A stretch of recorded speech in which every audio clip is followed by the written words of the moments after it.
As the spiritual journey unfolds, you will start to experience that whatever practice you are currently involved in is simply becoming more of a play. It's becoming more playful, full of play. There is this gradual transition from practice to play. Practice is very conditional. There's all these rules, shoulds and shouldn'ts. It's very restrictive. There's a seriousness that comes with practice. But there's fun with play. Practice is always seen as a means to an end. That I'm doing this practice to then achieve this goal. Whereas play is a goal in itself. It's really, there's no goal. There's just the pure enjoyment of play. So it's not a means to an end. It's fulfilling in itself. With play, there's no next. With practice, there's always next. Practice is always about improvement, and there's progression and time. Play, there's just causeless joy. There's no improvement.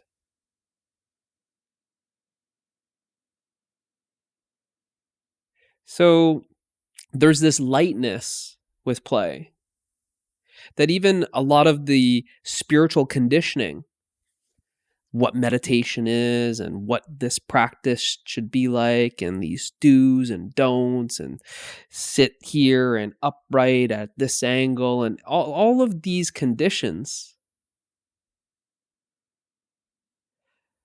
there's just a more playfulness. It's like loosening up all of those conditions. Even these spiritual conditions are then loosened, and everything becomes much more lighter, less restrictive. And actually, you see that these restrictions are really resistance. And this resistance, these restrictions, which are also limitations, in the absence of these limitations, in the absence of resistance, there's actually just play. In the absence of resistance, there's happiness. So it's what I'm always pointing to, that when we get into these practices, there's always this kind of timeline that it's like happiness is, so far away. Whereas if there's just this loosening up, lightening up, and it's just about right here, right now, and you can only play here now, that actually you are experiencing that happiness right here, right now.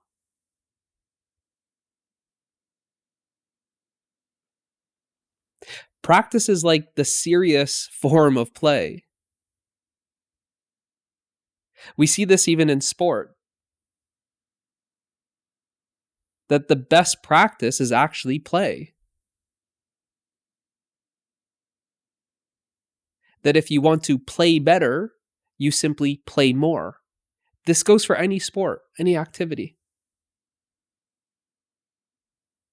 In playing, this is where there's so much creativity, so much freedom of expression. In play, this is where intelligence shines.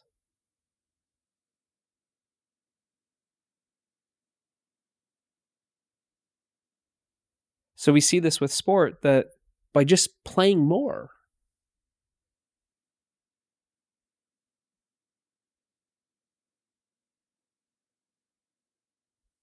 you play better.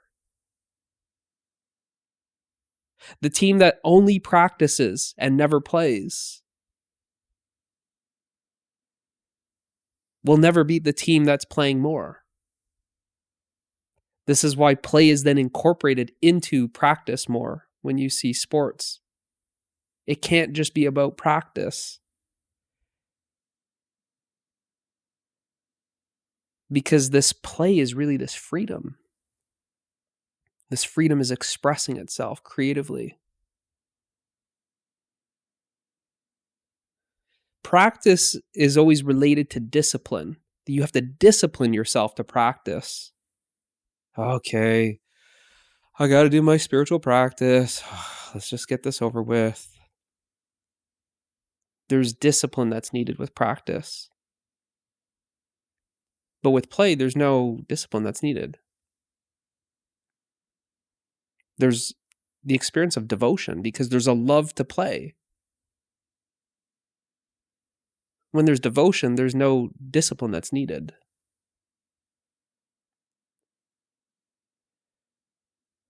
In this play is an innocence. You experience your childlike nature.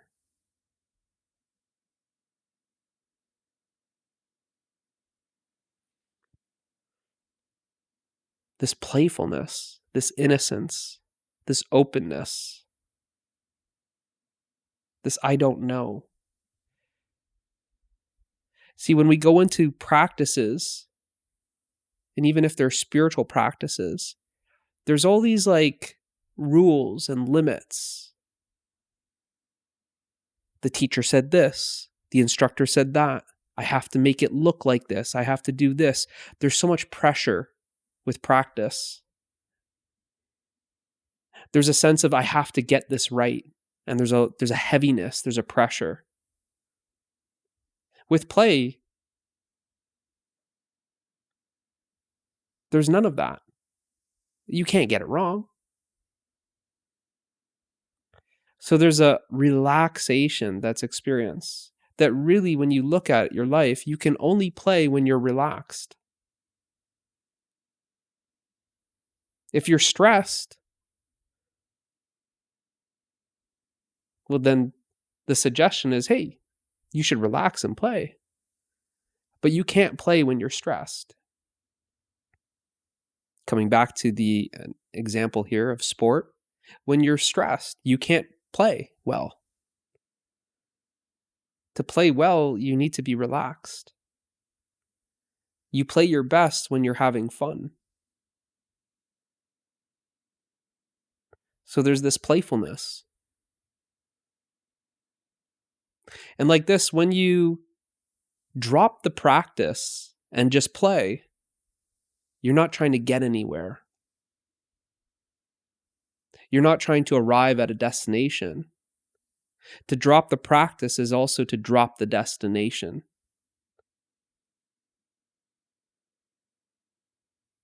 And then there's simply play.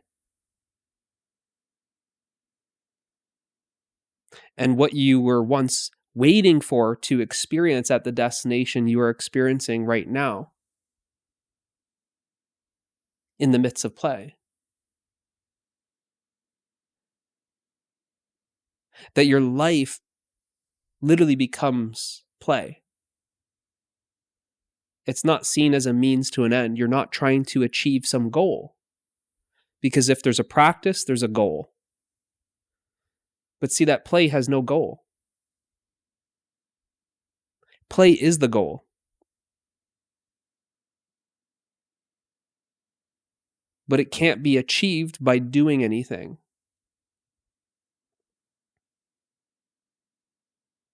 Because play is a result of simply being. Play is really what we are. Our playful nature loves to play. And when it's conditioned to practice, when it's limited to a certain practice that has to look a certain way, perform a certain way, then this is a sort of conformity that we have to conform to a practice. But when you look at play, it's wild and free.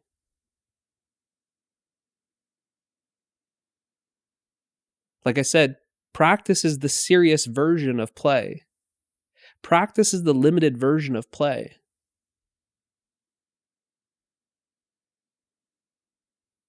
To play, practice looks like a prison. Play is free.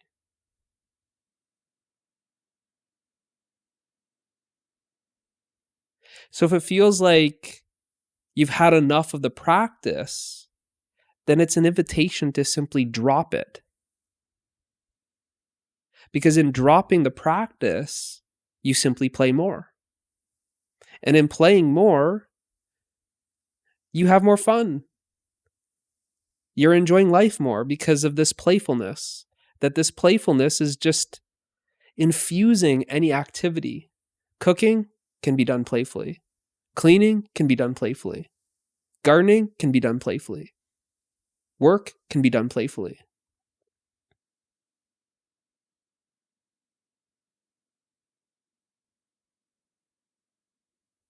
That would be the art of living, where work is play.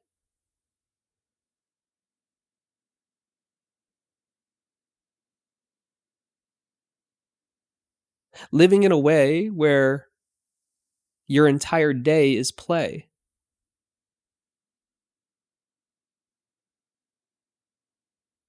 You see, even with these words, how they rhyme, there's a playfulness to it.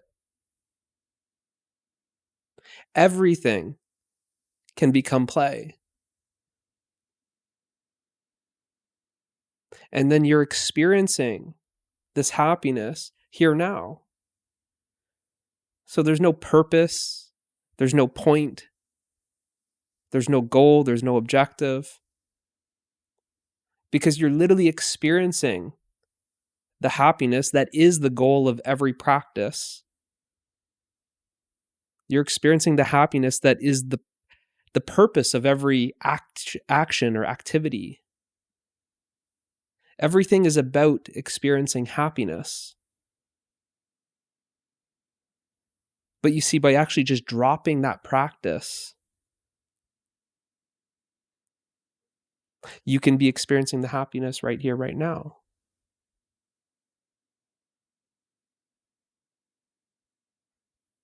Which then there's no need to pick up the practice if you're experiencing the happiness here now and you're having fun doing whatever the activity is, whatever this moment looks like. There can be a freedom of expression. There can be creativity.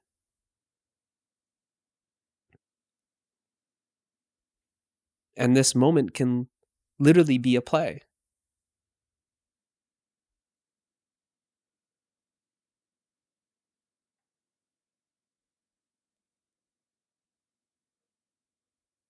But it requires dropping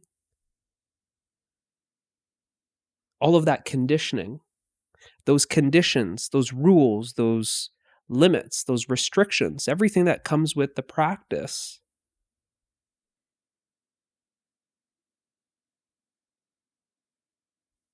Then becomes an obstacle.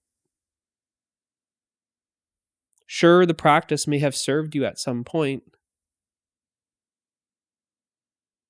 and maybe what you're hearing might be just too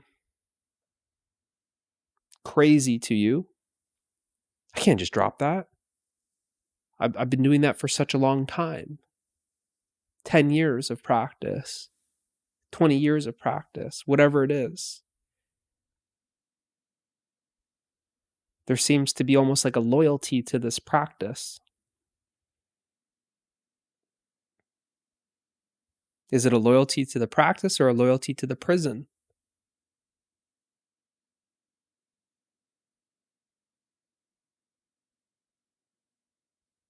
So you can treat it as an invitation to perhaps loosen up those restrictions.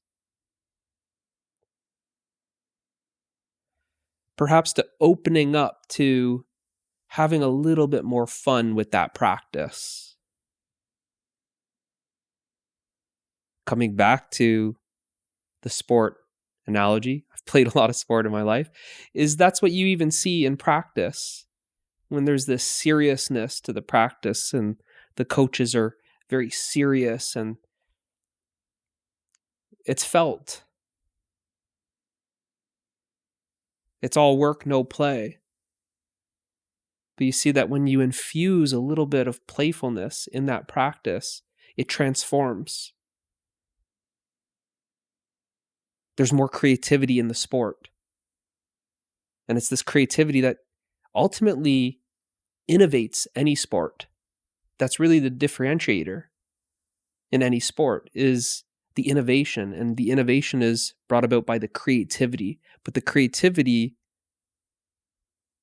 and playfulness are inseparable.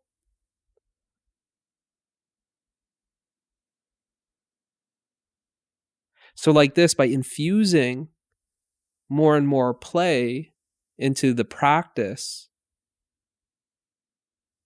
you'll find that that practice actually becomes more and more creative.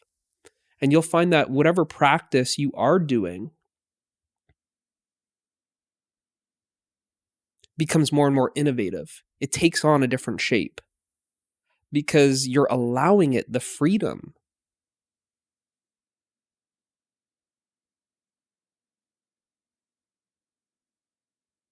to morph, to change. It's not confined to a certain form. You're allowing it to be more fluid, to be more playful. Is the meditation just sitting down in a certain posture with the spine at a certain angle and the knees at a certain position and the arms in a certain position? Or is that meditation able to continue after getting up from that cushion? Can that meditation look like cooking? Can it look like cleaning? Can it look like changing diapers? Can it look like going to work? Or is our limited view of what meditation is the prison? So, like I'm suggesting, is if we open up to more play,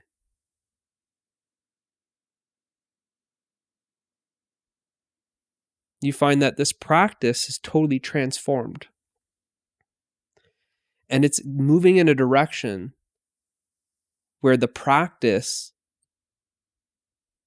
is no longer practice. The practice has transformed to play. And play is simply what remains. The practice is then dissolved or dropped, and there's just simply the play.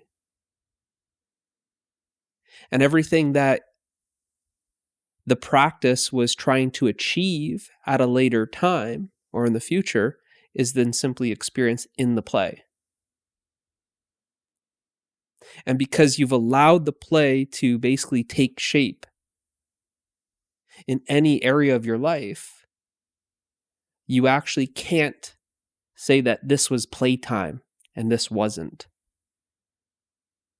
Your entire life is the play.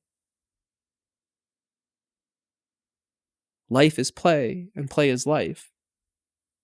So have some fun and play. Hope this helps. I'll see you in the next one.